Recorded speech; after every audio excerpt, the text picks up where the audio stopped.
Hello everyone, myself doctor Pooja. आज हम बात करेंगे हेपेटाइटिस के बारे में। हेपेटाइटिस दो से मिलके बना है, हेपार और आइटिस। हेपार मतलब लिवर, आइटिस मतलब इन्फ्लेमेशन। तो it is basically inflammation of liver caused by many reasons. तो इसमें जो सबसे पहला रीज़न हमारा आता है और मोस्ट कॉमन रीज़न है, वो है हमारा वायरल इन्फेक्शंस, जो कि एक स्ट्रेन से होता है। 5 टाइप के स्ट्रेन्स होते हैं, स्ट्रेन ए, स्ट्रेन बी, स्ट्रेन सी, स्ट्रेन डी, स्ट्रेन ई। इन सारे स्ट्रेन्स के बारे में हम आगे डिस्कस करेंगे। सबसे पहले हम जान लेते हैं इसके अदर कॉजेज़ के बारे में। जैसे मैंने आपको बताया कि सबसे जो मोस्ट कॉमन कॉज़ होता है वो होता है वायरल इन्फेक्शंस। किसी भी टाइप का इन्फेक्शन हो जाना हमारी बॉडी में और उसका स्टे करना, ये इसका फॉरमोस्ट कॉज़ है। इसके अलावा हमारा ऑटो इम्यून कॉजेज़ मतलब हमारी बॉडी का जो इम्यूनिटी सिस्टम है, वो सिग्नल देता है कि लिवर के सेल्स को अटैक करने के लिए, तो हमारी बॉडी सेल्फ ही हमारे लिवर को हार्म करती है। थर्ड रीज़न इसका होता है ओवर अब्यूज़ ऑफ अल्कोहल और टोबैको कंज़प्शन। जब हम उनका ओवर कंज़प्शन करने लग जाते हैं अल्कोहल और टोबैको का, तो इस वजह से हमें इन्फ्लेमेशन देखने को मिलती है। इसके अलावा जो हमारा सेडेंटरी लाइफ़स्टाइल है, सेडेंटरी लाइफ़स्टाइल है, हाइली प्रोसेस्ड फूड का इंटेक होता है, उस वजह से भी ये देखा जाता है। इसके अलावा MASLD मतलब metabolic dysfunction associated steatotic liver disease. इसका मतलब ये है कि जब अल्कोहल ना लेने की वजह से भी अगर हम हाइली प्रोसेस्ड फूड खाते हैं और हमारा जो फैटी लिवर है वो इंक्रीज़ होता रहता है या फैट का डिपोज़िशन शुरू हो जाता है लिवर के ऊपर, तो ये देखने को मिलता है कि ये भी कहीं न कहीं हेपेटाइटिस को जन्म देता है। नेक्स्ट, इसमें 2 तरीके के जो हमारे वायरसेस हैं वो भी इसमें अपना कंट्रीब्यूशन करते हैं। सबसे पहले इसमें आता है साइटोमेगालो वायरस। ये काफ़ी हद तक अगर कोई पेशेंट या कोई पर्सन इससे अफ़ेक्टेड है, तो चांसेस है कि it can turn into hepatitis as a complication. Next हमारा आता है एप्स्टेन बार वायरस। ये भी सेम वे में काम करता है कि लीवर को डैमेज करना शुरू कर देता है। इसके अलावा 2 डिज़ीज़ेज़ होती हैं, जिसकी वजह से हमें हेपेटाइटिस देखने को मिलता है। उसमें पहला आता है हमारा हीमोक्रोमैटोसिस। उसमें जो हमारी बॉडी होती है, वो एक जेनेटिक डिसऑर्डर से जूझ रही होती है, जिस वजह से जो हमारी बॉडी है, उसमें आयरन का डिपोज़िशन बहुत ज़्यादा शुरू हो जाता है। सेकंड इसमें आता है विल्सन्स डिज़ीज़। इसमें हमारा जो कॉपर का अमाउंट है, वो डिपॉज़िट शुरू हो जाता है लीवर के ऊपर, जिस वजह से उसकी जो फंक्शनिंग है, वो काफ़ी हद तक खराब हो जाती है। तो इससे होता क्या है हेपेटाइटिस से? जो हमारा लीवर है, वो हमारी बॉडी के लिए बहुत इम्पोर्टेंट ऑर्गन है और ये हमारे कुछ बहुत मेजर फंक्शंस आप कह सकते हो कि प्ले करता है हमारी बॉडी में। सबसे पहला इसमें आता है कि ये हमारे डाइजेशन में मेजरली हेल्प करता है। जो भी हमारे फैट्स हैं, जो भी हमारे प्रोटीन है, उन सब के डाइजेशन में हेल्प करता है बाय प्रोडक्शन ऑफ बाइल। इसके अलावा ये विटामिन्स और मिनरल्स का एक स्टोर हाउस होता है और ये हेल्प करता है metabolism of carbs, fats and proteins. इसके अलावा रेगुलेशन ऑफ ब्लड, जो भी हमारी बॉडी में ब्लड का सर्कुलेशन होता है, उसमें लीवर का बहुत इंपॉर्टेंट पार्ट होता है।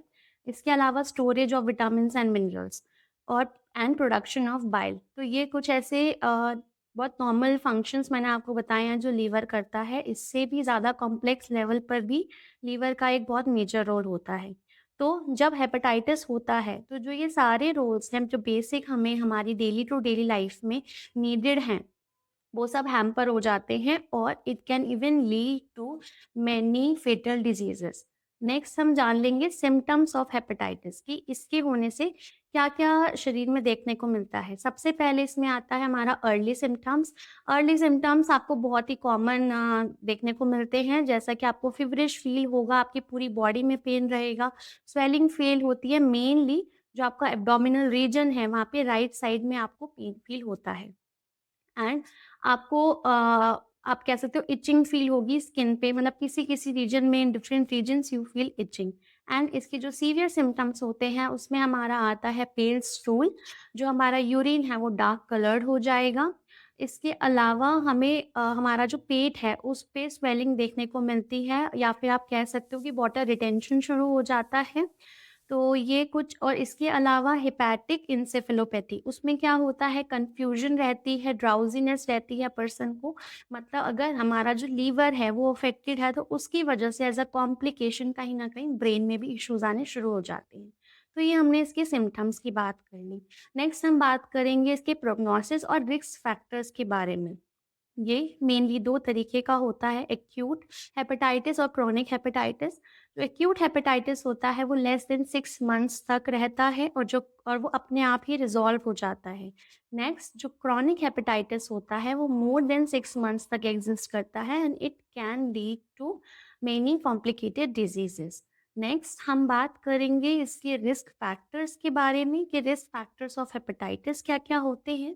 सबसे पहला इसमें जो आता है हमारा ये है कि जो भी अगर हम कोई मेडिकल प्रोसीजर कराते हैं, तो उसमें जो निडल्स वगैरह हम यूज़ करते हैं, निडल्स हो गए, आईवी ड्रिप्स हो गई, जो भी है, अगर हम उसको स्टेरिलाइज़्ड फॉर्म में यूज़ नहीं करते हैं, तो it can be a very common type of risk factor which is seen in mostly hepatitis cases. इसके अलावा लैक ऑफ वैक्सीनेशन, अगर हम वैक्सीनेशन नहीं कराते हैं प्रॉपर, तो भी हमें हेपेटाइटिस देखने को मिलता है। तो वैक्सीनेशंस जो अवेलेबल हैं वो हेपेटाइटिस ए और हेपेटाइटिस बी के लिए अवेलेबल है इंडिया में, जो ईज़िली गवर्नमेंट और प्राइवेट सेक्टर्स में आप लोग जो ईज़िली अवेलेबल है।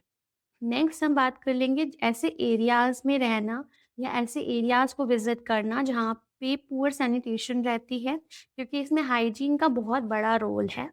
नेक्स्ट इसमें आता है कि अनप्रोटेक्टेड कोइटिस, मतलब रिलेशंस फॉर्म करना अनप्रोटेक्टेडली, तो ये भी इसका बहुत कॉमन कॉज़ है। नेक्स्ट अब हम बात कर लेंगे इसके टाइप्स के बारे में। जैसा मैंने आपको स्ट्रेन्स के बारे में बताया था, तो अब हम उसको थोड़ा डिटेल्ड फॉर्म में देखेंगे। इसके 5 तरीके के स्ट्रेन्स होते हैं, hepatitis A, hepatitis B, hepatitis C, hepatitis D and hepatitis E. अब हम जानेंगे कि इसके कॉजेज़ क्या-क्या होते हैं। मेनली जो हेपेटाइटिस ए है, वो हमारा कंटामिनेटेड फूड एंड वाटर की वजह से देखा जाता है और ये एक्यूट होता है, रिज़ॉल्व हो जाता है बाय मेडिसिन्स और बाय प्रिवेंटिव केयर। नेक्स्ट आता है हमारा hepatitis B, most common type and mostly seen in patients, most commonly seen in patients. तो इसमें जो हमारा जो कॉज़ होता है, वो होता है हमारा अनप्रोटेक्टेड कोइटिस। इसके अलावा at the time of birth it can transfer from mother to the child and also through the syringes and the IV drips, and it can be prevented easily by maintaining all the hygiene factors. Otherwise it can be easily prevented by getting vaccinated.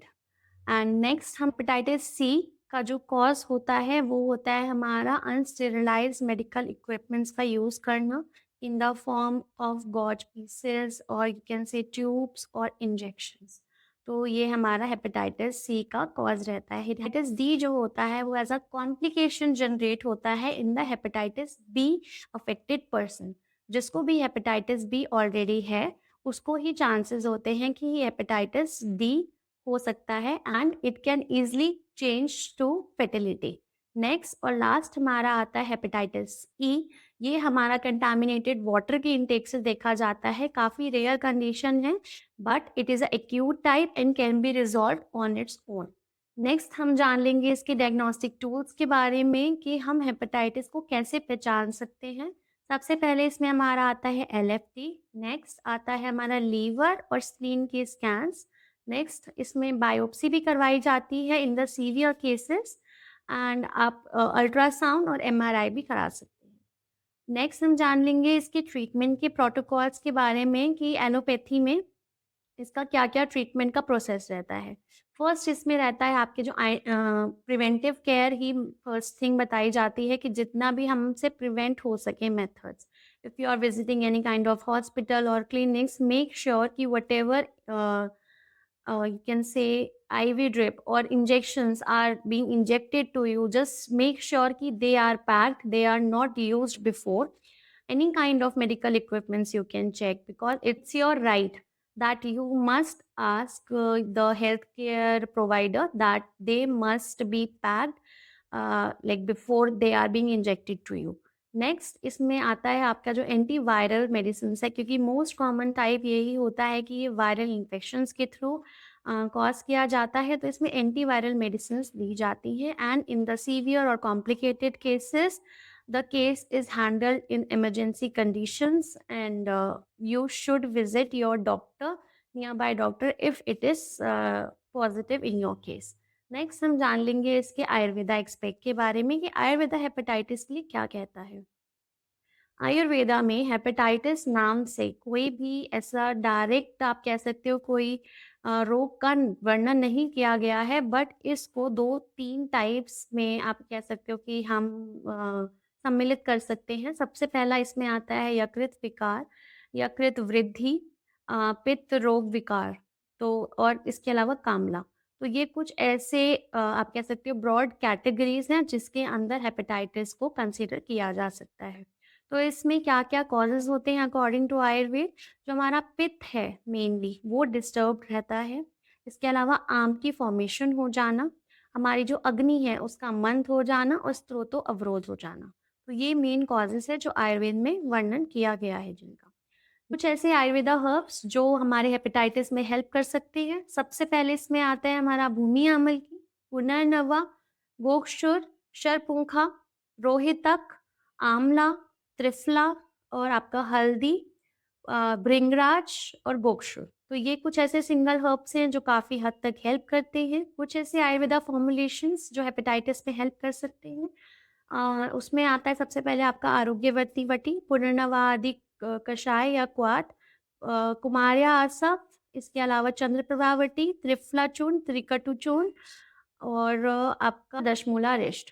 तो ये कुछ ऐसे Ayurveda herbs और formulations हैं जो hepatitis में help कर सकते हैं। इसके अलावा जो प्रिवेंटिव केयर है हेपेटाइटिस में वो मस्ट है एंड काफ़ी हद तक डिज़ीज़ को प्रिवेंट कर सकती है। तो जैसा मैंने आपको बताया कि आप किसी भी हॉस्पिटल में विज़िट कर रहे हैं या किसी भी मेडिकल ऑफ़िस मतलब किसी भी मेडिकल डॉक्टर के पास आप विज़िट कर रहे हैं, just make sure that whatever syringes और medical equipments are being used on you, they must be sterilized at least or should be new. Secondly आपका जो डाइट का पैटर्न है वो बहुत बेसिक होना चाहिए। लाइफस्टाइल आप मेंटेन करेंगे काफ़ी हद तक, अगर हेपेटाइटिस अर्ली स्टेजेस में भी है तो भी आप उसको प्रिवेंटिव केयर से काफ़ी हद तक ठीक कर सकते हैं। बाकी अगर हेपेटाइटिस से डायग्नोस्ड है तो please contact your nearby doctor and visit them as early as possible. Thank you. अगर आपको हमारा वीडियो पसंद आया तो आप वीडियो को लाइक कर सकते हैं, चैनल को सब्सक्राइब कर सकते हैं और हमें डिफरेंट सोशल मीडिया प्लेटफॉर्म पे फॉलो भी कर सकते हैं।